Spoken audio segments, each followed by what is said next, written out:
Shavuot, Shavuot Tov.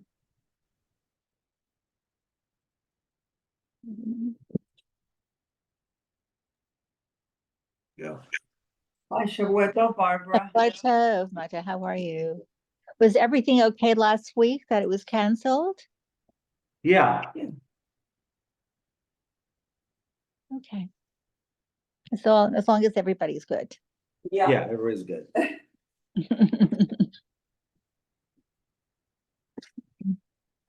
Were you walking on Beverly Boulevard a couple of days ago? I was driving. I said, "Is that Barbara?" I was walking one way and you were walking. I mean, I was driving this way and you were walking I was this way. walking. You Yeah, were walking? Were you walking? it's possible. I'm trying to remember. Who lives in Maybe, I Los don't- Angeles? I know who it was. Why would somebody Get the walk? ball. I get the ball, everybody. Get the ball. Wow.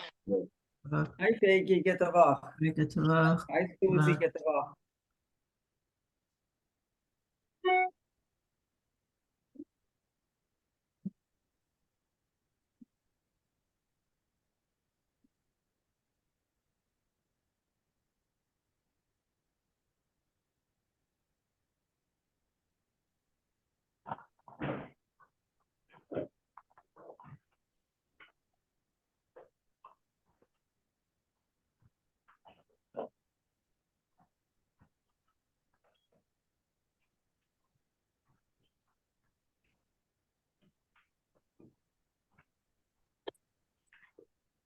Page 151. Page 151.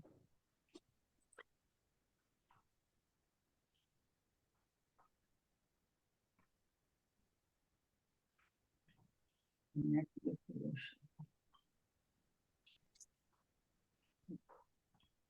I think we're on Pasuk, we're on Perek Yud Daled, Pasuk Chav Beis. Yes, I think that's where we left off. yeah. Yeah. Eric, your dollar? Yeah. Shy. Hi, Sorry. Hi, Shai. Hi. where are we again? We are on Melachim Aleph, Perek Yud Daled, Pasuk Chav Beis. Birthdays. Eric, your dollar. What? We've, this Perek, we dealt with the death of Yeravam and the klala that the 10 Shvatim would be taken away, and there'd be a permanent loss of those Shvatim. And the death of Yeravam's son. And we concluded that Yeravam ruled for 22 years, and his son Nadav ruled below him. Then we began Malchus Rechavam, that he was 41 years old when he took over as the king. He ruled for 17 years in Yerushalayim. And we dealt with the fact that his mother was Naamah Ha'amonit. That we learned the Midrashim that Hashem spared Moab and Ammon for Rus and Naamah. All of the Malchei Yehuda, including Mashiach ben Yosef, comes from that lineage, comes from Naamah Ha'amonit, which was Rechavam's son. And we said that Rechavam ruled for 17 years, and the first 3 years, we brought proof from Divrei Yomim that Rechavam followed, it appeared that Rechavam was following the path of David HaMelech to worship Hashem. All of that is silent in Melachim, but at least in the psukim we dealt with in Divrei Yomim, it seemed like initially Rechavam started well. Now that changes now with Pasuk Chav Beis. Vayas Yehuda hara b'nei Hashem. That the Shevet of Yehuda, that Rechavam is king over, is now doing evil. Vayikanu oto mikol asher asu avotam bechatotam asher chatu. And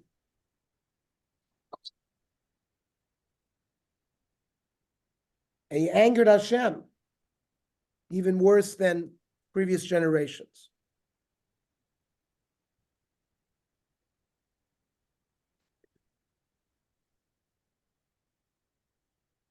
Rechavam's wife was Macha bas Avshalom,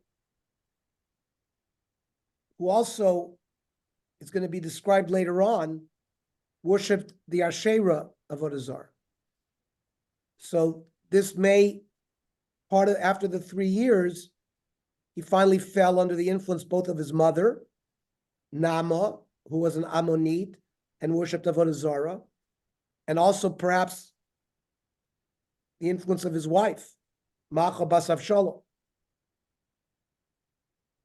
Rechavam may have had a feeling of superiority that now that Yeravam is not in the picture, maybe the Malchus would come back to him.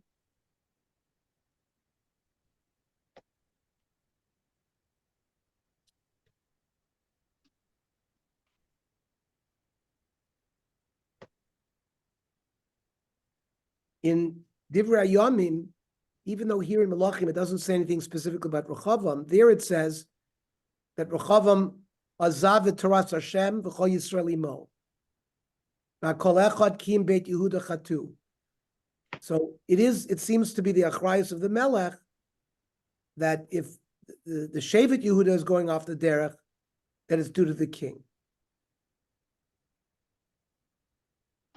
In Divrei Yomim, it says, "Vahi kiachin malchut rechavam uvecheschato azav v'torat Hashem v'chol Yisrael amo." And the Medrash Tanchuma there says, "Maya ikar chet shel rechavam acherim oimrim ein refidim el sharafu yudeim in Torah." That their occupation with learning Torah became weakened, just like by refidim, Amalek came because Rafu yudeim in Divrei Torah, because Klal Yisrael there didn't spend enough time learning Torah. They want to say the same thing happened here.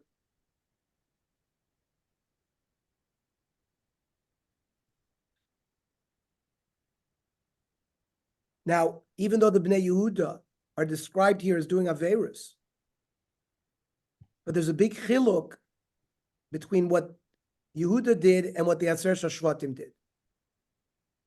They did to leave the service of Hashem, and they wanted to follow up Avodah Zarah. That was the whole intent of Yerava, to cut off their connection to Yerushalayim and the Beis Hamikdash.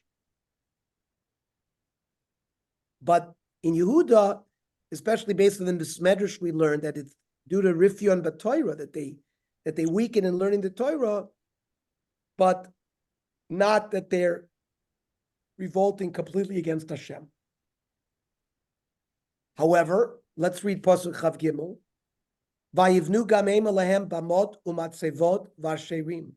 This is in Yehuda, that they're building, the bama is a mizbech that was done in the backyard. Al kol giva gva v'tachas kol eitz ranan.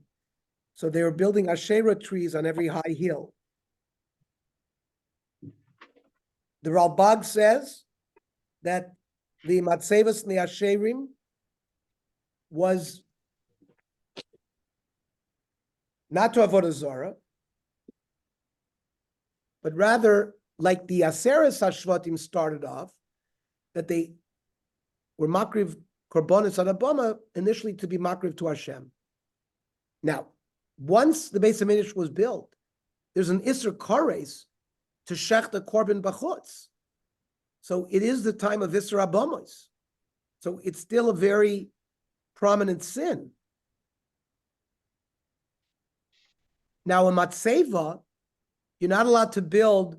It says, "Lo takim lecha matzeva asher saneh Hashem lokecha." There's a lot to build a matzeva, to build a mizbech out of one stone. So that's what the Meforshim say, what they did by building this matzeva. Now, the Asherim are sort of decorations, again, initially to Avodas Hashem. The bomas were put on hills. That's trying to follow the Goyim. And The Ralbag says that building these Asherah trees was not Mamish Avodah Zorah, but it's also in Torah because it's Chukas HaGoyim trying to follow that practice.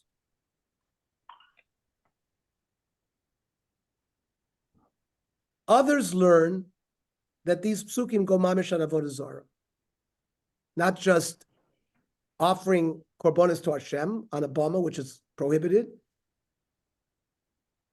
that it's Mamish Avodah Zarah. Pasuk Chav Dalet. V'gam kadesh haya ba'aretz.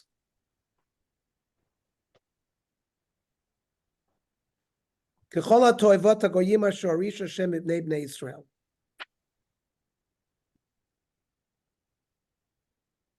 Kadesh refers to sexual immorality. This was also something that they picked up from the Canaanim around them. When they were told, when they came into Eretz Yisrael, "V'lo takia aretz etchem, v'tamachem ota kasher kata goyesh lifnechem," Hashem is going to cause the land to vomit the people out. So the seven nations were vomited out because they were shituv zima. They were involved in immorality. And Klal Yisrael was warned not to participate in that. Now, Kadesh is not just prohibited sexual relations, but it's also homosexuality. And it was for these reasons that the Goyim in Eretz Yisrael were chased out. The Ralbag says, Beferish, Kadesh, hu hamakom hamuchad lemishkav zachor. It was a special place that was set up for this type of immorality. And that, for example, the word Kadesh is Lashon Zachar, right? We know Kadesha refers to a harlot. But here the Lashon Zachar is to emphasize that we're talking about homosexual behavior. The Ramban there in Devarim, where it talks about Lo Yeh Kadesh v'Lo Yeh Kadesha, the Ramban says, "Beferish Yazhir lebezdin al muzuman liyot nishkav min azcharim," to not have places which is designated for this type of behavior.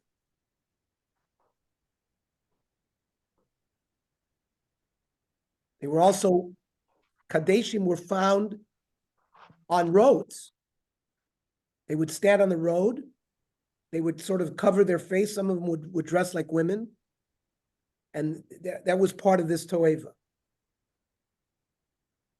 Rashi here says niyuf, just adultery, eishes ish, which is part of the general prohibited relations. The Radak also says, Isha yotzes lachutz, a regular zona regila. We're talking about regular prostitution, who is mezana with anybody, and not necessarily prohibited relations. But it's a big pritzus, and it causes ruach hefker.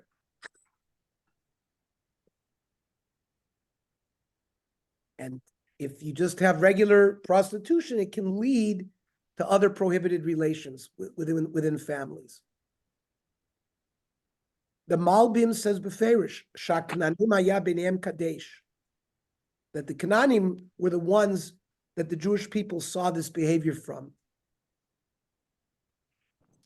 And not only that, as Yisrael under Yoshua captured many of the cities in Canaan, the Jews didn't protest the behavior that they saw that the Canaanim doing. So the Malbim says this is not, when it says that they did practice these types of immorality, it's not on what Bnei Yehuda did. It's what the Goyim were doing in their midst that they didn't protest enough. They should have protested.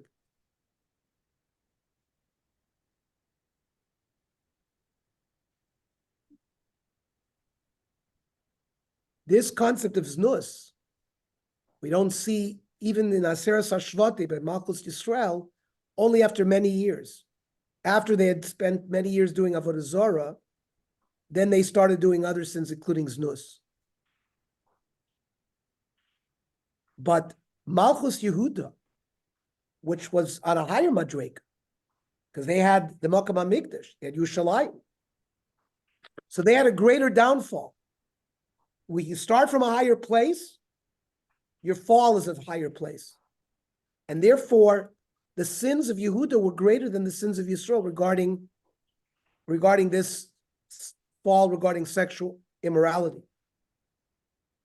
Bigger the tzaddik, the bigger the Yetzer Hara. We have in Chazal many times. And we've already discussed the concept of Zelu Umat Zeh, that when you have Nevuah, so you also had Koach HaTumah was strong. So the greater tzidkis, in order for there to be an even playing field for the Satan to be able to work, you have to increase the Yetzer Hara for the people as well. Pasuk Chafei. Vayi b'shana chamishit lemelech Rechava. Allah Sheshak melech Mitzrayim al Yerushalayim. So the punishment is going to happen quickly. Sheshak was paranecho, because the word shokek means to desire. And Sheshak was the father-in-law of one of the Bas Paro that Shlomo married, is this paranecho. So he always had a cheshek to take over the throne of Shlomo Melech, which we're going to see is one of the things that Sheshak HaMelech took. He took Shlomo Melech's great throne. How was he able to take it? He wasn't impeded by anyone? He was just able to take it? We'll see. He came to do battle. Here, Sheshak HaMelech, in the 5th year of Rechavam's rule, comes to do battle with Yerushalayim. Mm. Now, the Abarbanel says, Lama ala Sheshak Melech Mitzrayim al Yerushalayim. Lo niskar bekatuv sibata sina. V'yidmeh shesheshak liot ohevet Yeravam min azman hahu asher barachat lo b'Mitzrayim. Remember, Yeravam initially hid out with Sheshak in Mitzrayim. So he's coming in, the Abarbanel says, sort of on behalf of Yeravam. And also, the Rabbi Yaakov Kamenetsky says that when he saw that the kingdom of Shlomo was not passing over to his grandson from Bas Paro, he got angry. And he did battle with Rechava, who was, as we said,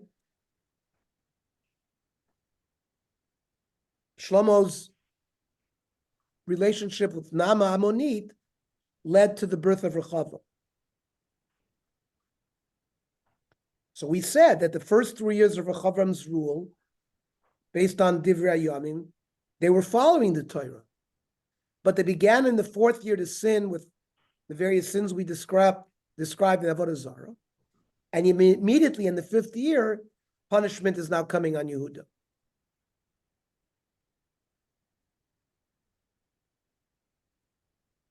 Interesting.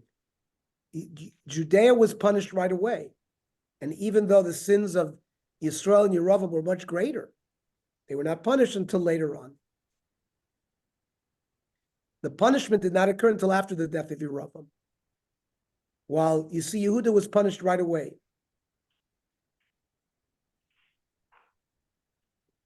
So you have to say, like we said, that the sins of Yehuda were even greater. They were mamish in Yerushalayim, near the Beis HaMikdash. When they worshipped Avodah Zarah, it's like bringing a tselem directly into the Heichel itself. Others explain that by a tzaddik, or who's on a high madrega, punishment occurs so that people will do tshuva quickly. So some want to say that the reason why Yehuda was punished quicker is that they could start doing tshuva quicker.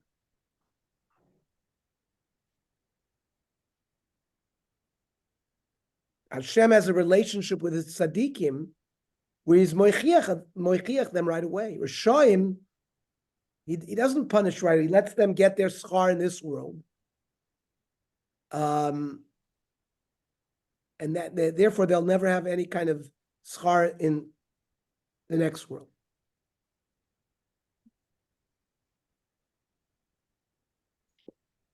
Some say because Yehuda, we said they weren't learning Torah enough. That's why they were doing bad things.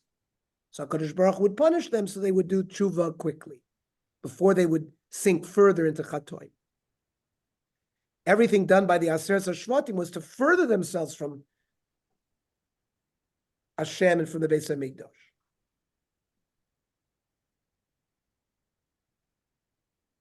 By the way, in Divrei Yomim, we have some other details. Sheshach came with 1,200 chariots and 60,000 horsemen, and with Lubim, Sukim, V'chushim. Lubim is from Libya, and V'chushim is from Ethiopia. Vayilkodet Ariam Mitzrot Shel Yudah Vayavod Yushalayim. So a little bit more detail is given in Divrei Yomim regarding this battle. Pasuk Chavvav here. Vayikach es Atzrot Beit Hashem. We had been given a description when Shlomo Melech built his palace of all of the wealth that had been stored there, but it all disappeared because Sheshach HaMelech took it back to Egypt. V'satzros Beis HaMelech v'sakol lakach. V'sakol, the Meforshim say, refers to the kisei of Shlomo Melech, the throne. Vayikach et kol maginei hazahav asher asa Shlomo. All the golden shields that Shlomo had was also taken.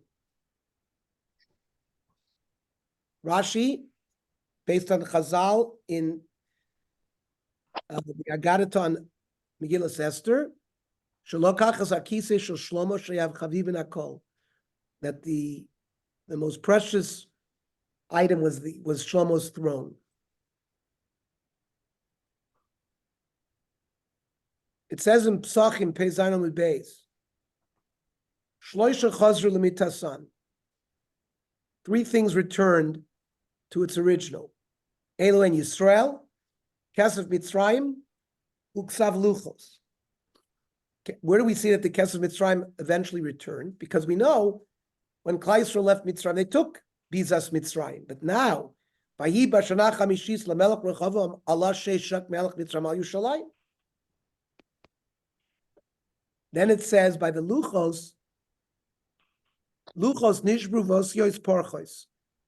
Luchos broke, but the letters flew up.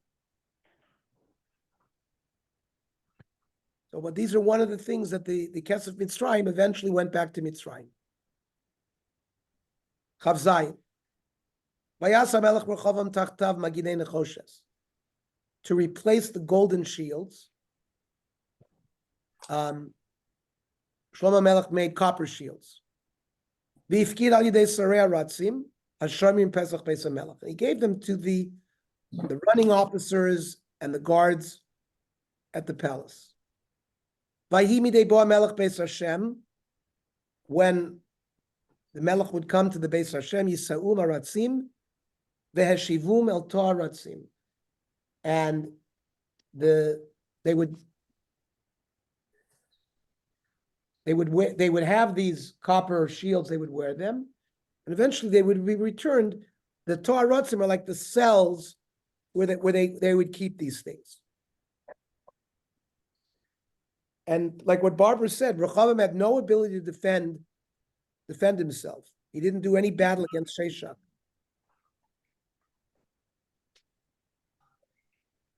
What he needed these other ones is that when he would leave his house and go to the Beis HaMikdash, he needed some form of protection.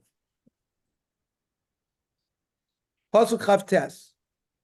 V'yeser divrei Rechavam, v'kol asher asa, halohem aksuvim al sefer divrei Yamin ma'achei Yehuda. Further stories, like we said, that are not necessary for Doros, that Yirmiyah Navi, who wrote Melachim, didn't find a need to write.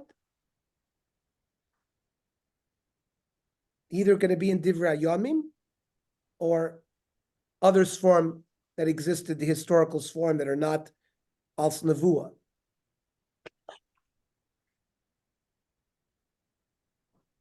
Ernie, from what I read, Divrei Yom Malchei Yehuda is our lost Sfarim. It's not the same as Divrei Hayomim. I'd read that previously. That's what we read about Yeravam. That remember Yeravam's, those are clearly sworn that were in Malchei Yisrael's hands, that we don't have any. Here, when it says Al Sifrei Divrayim in Malchei Yehuda, that's Divrei Yami that was written by Ezra.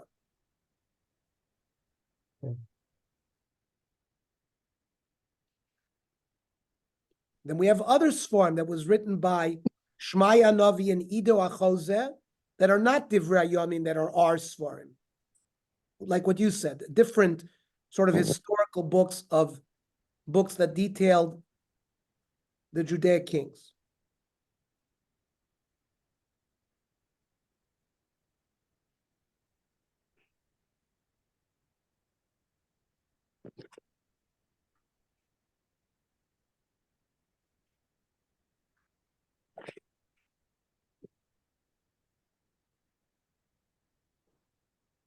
It had been declared that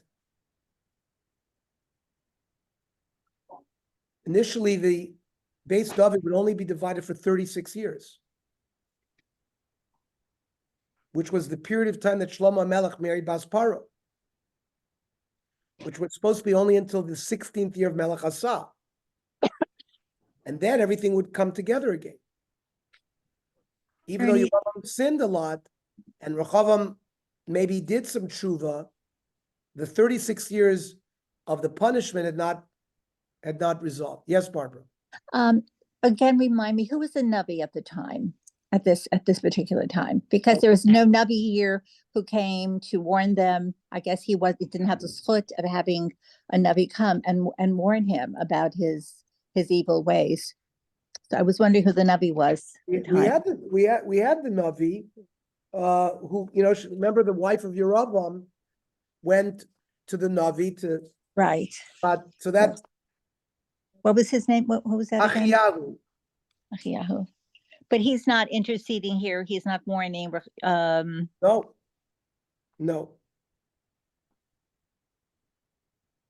So I was wondering why that wasn't, the case here, that they would be warned, to do tshuva, because I don't think Rechavam did tshuva before he died. The act of Sheisha coming it itself was, as we learned, as we tried to mention, the attempt to get Yehuda to try to do tshuva by the punishment without a warning. By So- sending By sending the Egyptian king. but that's a different level. Is that not a different level? Someone coming to fight against you versus someone coming to warn you that if you don't modify your ways, they will be, you will be attacked, you will be, Perhaps the sin was considered so great that he was not so. they didn't deserve a warning. Mhm. So Lamed Aleph, Vayishkav Rechavam im avotav, Vayikaver im avotav be'ir David, v'shem imo Nama ha'amonit, Vayimloch Aviyam beno tartav.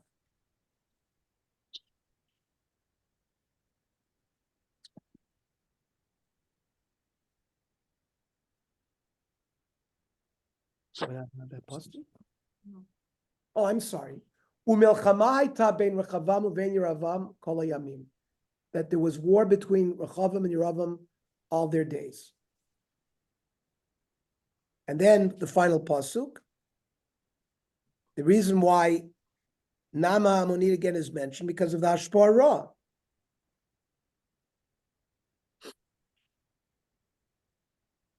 Pasuk Perek Tesvav Pasuk Aleph. Can I interject with a question at one point? Please.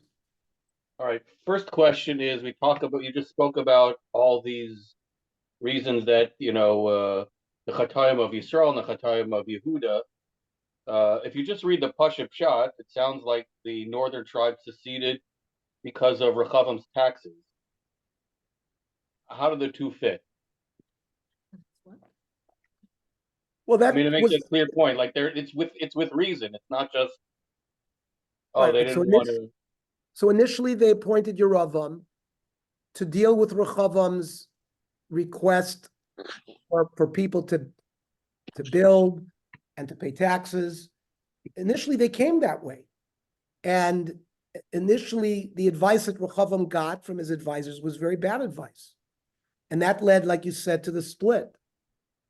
But then Yerovam started on his own path of preventing them from going to Yerushalayim. He thought that he would be killed. He didn't want them to go. And then eventually they also slid into Avodah Zarah. So initially, the narrative tells us exactly like you said, that initially they had their own complaints. But then the pasuk clearly tells us that went astray. Yeravam and then the people in the Malach and event to the point that they got cursed by Achia the Navi, that they would be lost forever from Klal Yisrael. Okay. I can talk about two things here. Please. Okay, so number one is I'm going to go back a little bit to the initial split where Yeravam sets up a shrine in Dan all the way in the north, and he does it at Beit El. So archaeologically, they have found a temple at Dan, all the way up in the north, which would have been kind of the northern edge of the kingdom. I guess he basically set up temples where people wouldn't have to extend beyond his own borders. So there is a temple there. There's a they figured out the footprint of where the altar would have been there. That's a site you can visit today. Does it date? What's that? Does it date back to this period of time? Yes. It you know, they can argue 9th, 10th century, but pretty much, and it may have even existed before. You know, they may have opened up that shrine as a site on a pre-existing site, which is not uncommon. The same way that the Muslims built on top of the base of Mikdash, it's not uncommon. If a place is considered holy, somebody would build something on a place that was, you know, of significance. They never found a temple in Beit El. However, I believe it's mentioned in Amos, or it's mentioned in one of the Nevi'im, that at that point in time there was a temple there. So there's evidence. So it's literary evidence for something having existed at that time, even if there's no physical evidence. Archaeology is always limited by what you can find. And so just because they didn't find anything doesn't negate its existence, and the fact that something is literarily attested is considered significant. So those are pretty much believed to be reliable archaeologically. The other thing I wanted to talk about is this episode with Shishak. I don't know what familiarity people have, but basically Shishak in Egyptian, it was his name was Shoshank, or it's read as Shoshank, is the first character who's attested, the first biblical character who's attested in archaeology. So if you look at Paro in the earlier stories, like in the Torah, it never gives his name. This is the first time you have a Paro for whom we have a name. And we have a name, and we have references to him. And there are specific references to this battle. So in southern Egypt, there's a town like Luxor. And at Luxor, there's something called Karnak Temple. So you would have temples on the eastern side of the Nile River, and then the tombs were on the western side of the Nile River, which is basically the sun sets, and so tombs were set on the western side. On the eastern side, there's something called Karnak Temple, and there's a series of temples. One of them was a temple to Amun, which at the time of the 10th century or so, when this would have occurred, the most prominent god in Egypt was known by the name of Amun-Re. It was a merger of two different gods. And in an area called the Bubasite Portal, there is there's a image of Shoshank smiting, and a list of about 150 cartouches, 150 names of cities. And I can read you some of the cities that are there. It doesn't mention Yerushalayim, but it does mention cities like Givon, Megiddo, Beit Shan, Tanakh, Gaza, so many of the places that he would have crossed. So he clearly was attacking the area of Canaan. It's actually interesting that the Tanakh doesn't talk about him invading the north. According to his own records, he's invading into some of those northern areas. But he clearly would have crossed over Yehuda to get to some of those northern areas anyway. So from an archaeological perspective, this is one of the most significant early events for which we have records. Fantastic. Can these places be visited today in Egypt? Yeah, it's the second most popular site in Egypt are the Giza pyramids. The second most popular site in Egypt is the temple at Luxor. It's the Bubasite portal, and yeah, you can see it today. Yeah, I also noticed that I looked up Shishak. He was mentioned in the Raiders of the Lost Ark as the Egyptian king who stole the Ark of the Covenant. Yeah. Interesting. Well, we know the Aron was present in Yerushalayim. It doesn't say that he took the Aron, at least in Melachim. But it's interesting that they try to weave that in there. He took many treasures, right? So, okay, outstanding. So please continue with all of the archaeological information. It's always very very enriching to know, what's going on historically at the, what they can actually identify from the stuff that we learn. Okay, Perek Tesvav. Uvishna Shmona Esrei leMelech Yerovam ben Nevat, Malach Aviyam,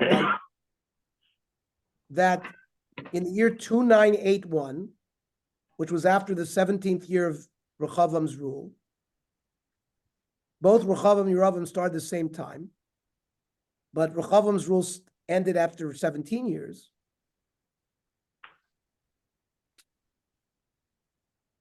So now Aviyam takes over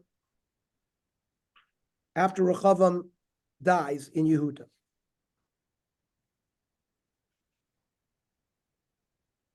By the way, in Divrei Yomim, he's called Aviyah without a mem, but they're all the same.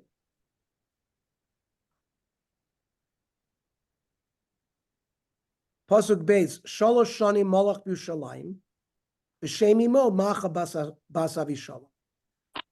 That we said, so Aviyam ruled for 3 years in Yerushalayim.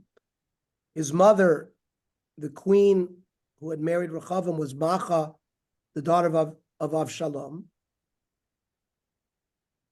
She was evil. It seems she gets mentioned. They get mentioned when they're evil. That's their subtle way of saying that she was a negative influence. So she gets a notation. Right. Shame. And why Avishalom, not Avshalom? Is that another version of his name?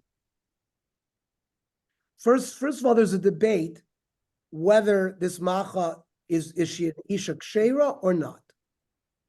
So the Radak says she was an Isha Ra. Because later on in Pasuk Yud Gimel, it's going to say that she made a Mifletzet La Shera. Mifletzet is like a clown. And therefore her son followed in her derech. And Macha bat Avishalom, the Radak says, who Avshalom ben David. By the way, in Divrei Yomim, her name is Michayahu bas Uriel.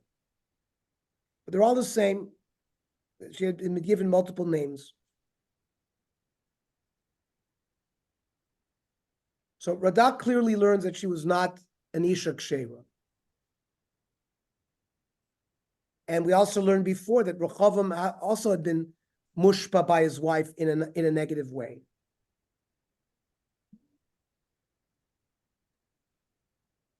Now, the Rabbeinu Bachai in Vayikra, where he talks about the person who cursed HaKadosh Baruch Hu. It says, Shem imo Shlomit bat Divri l'mateh dan. So why the Shem imo? So the Rabbeinu Bachai says, Hi aita siba chet v'amal. That it was the mother. Blame it on the mother. Says Rabbeinu Bachai, V'tama dover lefi, sha'ubar notzar midam aveset. The fetus is created from the blood of her period. Umit gadel bebeten imo zman katsuv, and grows in the uterus for a period of time. Gam achrei holdo v'tzeitol avir olam yonek shtei imo. They nurse from their mother. Ulakach yitchayev sheyetivo nikshar beteva aim yoter miteva av. He says it's nature that a son will follow his mother more than his father. Umasav domim l'masei aim yoter mimasha domim l'masei av. Umizei iskira katuv b'malchei Yisrael shmot imotam. The Rabbeinu Bachai quotes here, Shem imo macha bat Avishalom levaer ki teva adam mitdaber leteva aim v'nimshach acharav. So interesting analysis by Rabbeinu Bachai. Yeah, so can I give another analysis that I see here from the Targum Yonos on Divrei Hayamim? He said, it says, Macha Basav Shalom, that he got his evil ways, not from Macha because she was a righteous woman, but from Avshalom, who was rebellious against David HaMelech. So Right, the Targum says, right, the Targum says that Dahav Itzak Sherosa, that this is the machlokes that we have among the Meforshim. Some say she was Nisha Kshera, and the Radak says no. So you're saying he followed Avshalom, that the evil came from Avshalom, not from the mother. Yes, that's Probably from both. Right. So, Vayelech b'chol chatat aviv asher asa lefanav. But Aviam followed in the evil ways of Rechavam. V'lo haya levavo shalem im Hashem Elokav kilvav David aviv. And his heart was not with the way it was with David. I mean, he was worse than his father. I mean, as opposed to being compared to David.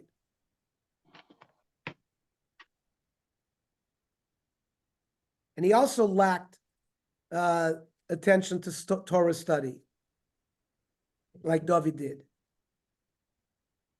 And all of this is because his father Rechavam was sinning and also not protesting the other people who were doing sins.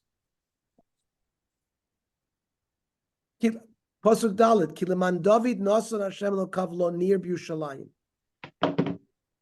Nir is remez lamalchus, like a nair. Nir is like a irrigated field, like Yerushalayim.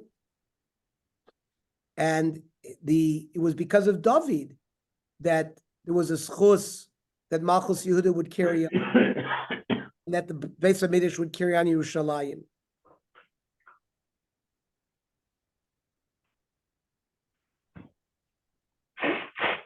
The Malbim says, Leman David, that if it wasn't for the schus of David, Hayaroi Sheyipol Az b'Melchama Shahayalo Mirava, that really Meikar Adin he should have fallen in battle against Yeravam. But Neis Hazeh Lo Haya b'schus Rak b'schus David Aviv b'schus Yerushalayim. The fact that he was spared from battle was the schus of his grandfather. Like it says in Pasuk, Asher Asad David et Yashar b'nei Hashem, v'lo sar mikol asher tzivahu kol yimei chayav rak b'divar ur yachiti. That David HaMelech never sinned, except for the Dvar Ur Yachiti. But not that he sinned with Bathsheba, because whoever goes out to the battle of Beis David gave a divorce. So she was not a married woman when he had relations with her. So we see many times the Meforshim are bothered by this pasuk because we see that David did other sins. He counted Klal Yisrael. Remember in Shmuel Beis Chav Dalet. David HaMelech accepted Lashon Hara. So Rav Schwab says David HaMelech did tshuva on all of his sins. And after he did tshuva, it was viewed as if he didn't sin at all. That's koach tshuva. Only by Uri Achiti, which was an avera ben adam l'chavero, because David basically commanded that he be put in the front lines to be killed, and he should have asked mechila directly from him. But since Uriah was killed, he never had an opportunity to ask mechila. That's why this is the only avera that's mentioned, the avera of Uriah Achiti, because he wasn't able to get mechila completely for that. Pasuk Vav. But umilchama haisa ben Rechavam uven Yeravam kol yimei chayav. The battle that existed between Rechavam and Yeravam remained even during the life of Rechavam's son Aviyam. Right? It started during the time of his father, but it continued. Some say that Aviyam was the Sar Tzava for Rechavam while Rechavam was doing the battle. Very little then do we have about Aviyam. V'yeser divrei Aviyam v'chol asher asa lohem ksuvim al sefer divrei yamim l'chayuda. Again, further details of Aviyam are mentioned in Divrei Yamim. And again, it mentions u'melchama hayta ben Aviyam u'vein Yeravam. The battle remained.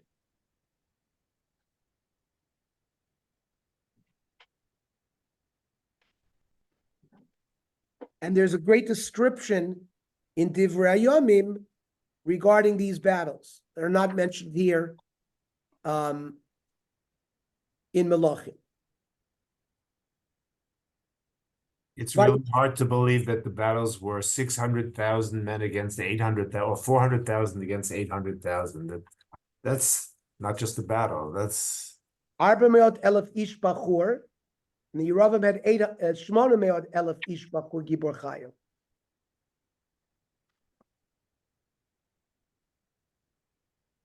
What possible?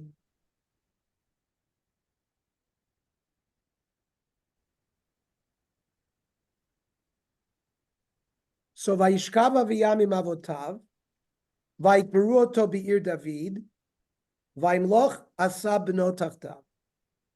Aviyam dies, he's buried near David, and his son Asa becomes the king. Uvishnat esrim liYeravam melech Yisrael malach Asa melech Yehuda. In the 20th year of Yeravam's reign is when Asa took over in Yehuda. V'arba'im v'achat shana malach b'Yerushalayim. Asa ruled 41 years. B'shem imo, Macha bat Avishalom. Again, the mother was Macha.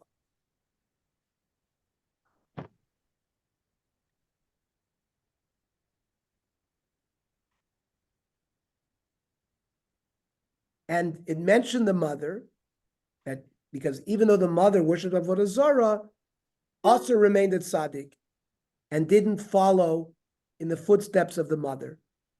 So that's why here, the mention of the mother has a little different connotation than we had before. Because here the Pasuk Yud Aleph says, Vayas Asa Yasha b'nei Hashem ki David Aviv. Asa Melech was a tzaddik like David. And he studied Torah like David. And Pasuk Yud Beis, Vayavera Kadeshim in Haaretz. He got rid of all of this immorality, the prostitutes, the adulteries, the homosexuality. Vayasret kol hagilulim asher asu avotav.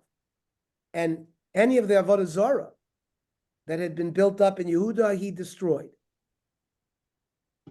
V'gamet macha imo, his mother, vayisireh mikvira. There's first said that it actually was his grandmother, not really his mother. Right, because we said that It is because he was Aviam's mother. So right. and Asa is the son of Aviam. Right. By Asireh Mikvira, she was removed from her power. Asher Asta Mifletzet Lashera, she would make clowns for, or some say Kimin Zachrus. It's like a male phallus, and she would engage in relations with this item on a daily basis. He destroyed this, and he burnt it in Achal Kidron. That's where the dust of Avodah Zarah that was burnt, because it's Asr Bana, so it would be thrown into a river. However, Pasuk Yudalid, the Habamot lo sar. He didn't remove the bamos. The bamos, remember, were the altars. Levav asaya shalem, rak levav asaya shalem im Hashem kol yamav. But his heart was connected with Hashem. We said the bamos were the private bamos that the people gotten used to be makriv to Shemayim. This was not Avodah Zarah. That, if you remember, the first 14 years, when Klal Yisrael came into Eretz Yisrael with Yoshua, they were allowed to use bamos. After 14 years, the Mishkan was put into Shiloh. Prior, it was in Gilgal for 14 years, but after 14 years of battling and dividing, they moved to Mishkan to Shiloh, where it was for 369 years. During that time, the bamos were prohibited. But when the Plishtim destroyed Shiloh, there was a 57-year period where the Mishkan was in Nov and Givon, 13 years in Nov and 44 years in Givon, until the Beis HaMikdash was built by Shlomo HaMelech. During those 57 years, they were allowed to worship in bamos. Once the Beis HaMikdash was built by Shlomo, they couldn't worship in bamos anymore. But people had gotten used to it.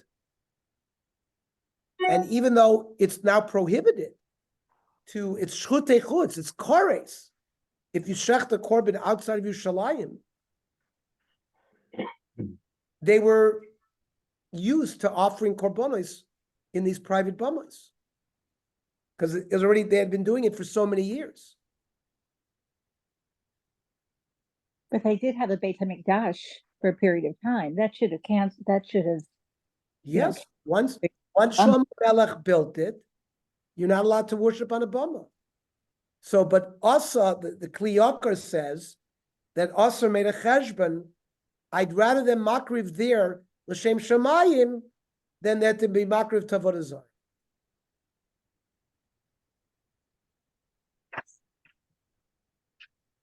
You notice it doesn't say v'habamot lo hesir b'lashon yachid, where the blame is put on the melech. The melech probably didn't want them to offer it on the bamos, and that he wanted them all to come to Yerushalayim. It benefits him for taxes and other purposes. But when it says lo saru, babamos lo saru, it means the chet was, the am had the chet. They wanted to be makriv where they are. It's a schlep to come to Yerushalayim. It's far. And they also saw from their brothers, the Aseres Hashvatim, that they were staying where they are and also offering korbanos. They'd have to go to Yerushalayim. So there's a taina both on the king and on the people why they continue to do this. But I think we did this in a previous year. We talked about, can you only come close to HaKadosh Baruch Hu by bringing korbanos and sacrificing the Mizbeach in Yerushalayim in the Beis HaMikdash? Or if you are at a distant place, can you pray to God, come close by? What they did was bamos, but what we do in modern day times, not everybody goes to Yerushalayim to pray. Obviously, wherever you pray, if you're communing with HaKadosh Baruch Hu, you're drawing near. So perhaps that was part of Asa's mindset, that he didn't want to shut that down because there was their connection. They felt close to God by bringing korbanos at the bamos. Let's see what the Chassam Sofer says. Tam acher lama lo hesir asa. V'chein ha-melachim ha-tzadikim she'achrav ad Chizkiyahu ha-melech. There's going to be other tzadikim, Yehoshaphat and others, Finally, Chizkiah Melech is going to destroy the Bamois. But you're talking about many tzaddikim that went through generations who didn't destroy the Bamois. So the Chassam Sofer is dealing with this. Af shama yumakriv maleim v'oivim alisur kores. Elahainu taima kimidina haya osir lintotz osam shenivnu l'shem Hashem b'shaseter habomois. Listen to this. Since these bamois were erected during a time where it is permitted to do the bamois, you can't cut them down. It says, "V'nitatztem et mizbechotam lo ta'asun kein l'Hashem Elokechem. Kiven sha'amdu alamdam lo atzru koach hamlachim lashbit ha'am milakriv b'tocham kotshim b'chutz." That if these bamois were built during a time where it was a heter habamois, there's actually an avera to destroy them.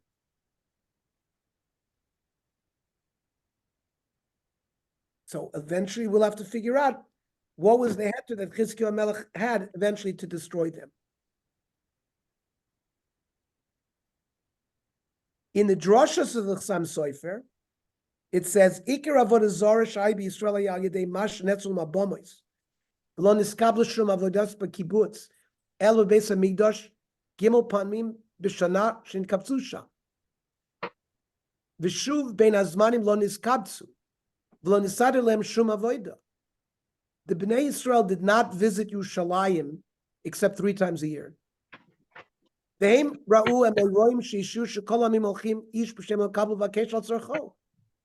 saw their neighbors, the Amorites, offering korbanos to their own gods. They saw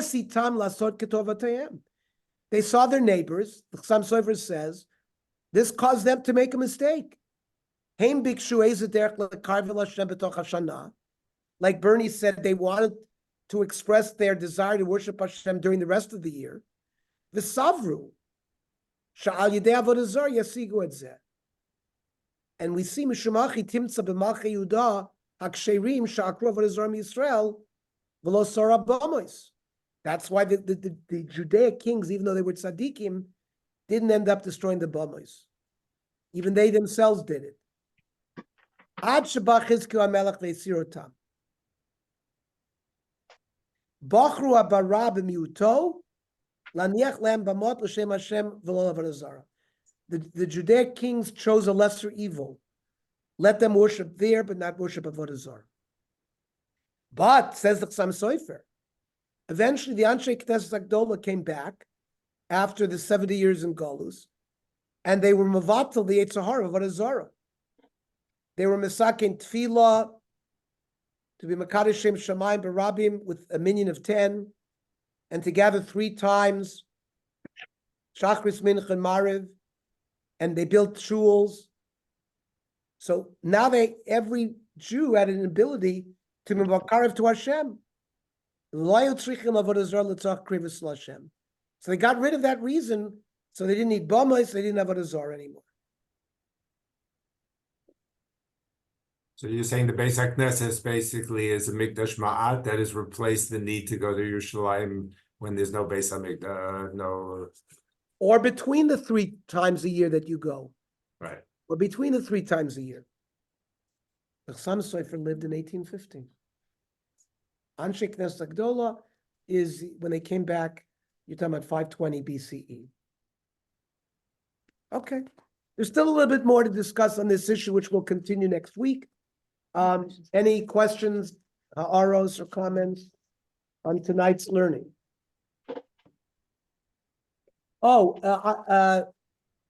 Jaya, are there any archaeological finds of bamois? Well, like altars. I mean, there's tons of standing stones. Those are all over the place. I know there's one at Gezer. Those exist. Bamos is basically like the high place on a site. It was usually on a hill, but they offered korbanos. But they offered korbanos. It wasn't to avodah zarah. It was to Hashem. That That I think is Okay, you'll get us, well. you'll get us some details on that. Okay. Yasher koach, everybody. Have a great, happy new year. Have a Happy great New week. Year. See everybody next week.